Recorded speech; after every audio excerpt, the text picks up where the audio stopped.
Азовское море вроде бы достояние наше, ДНР и России. И вон сколько побережья свободного. Отдыхай не хочу. А люди чего-то замусоривают. И вот такие находки можно встретить.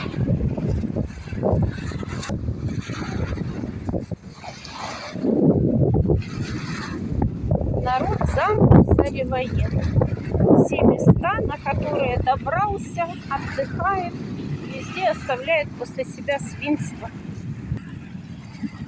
Ну вот куда это годится? Что это такое? Как так можно относиться к природе? Халатно, бездумно.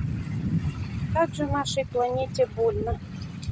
Где же у нас будут места для отдыха, если мы все захламляем?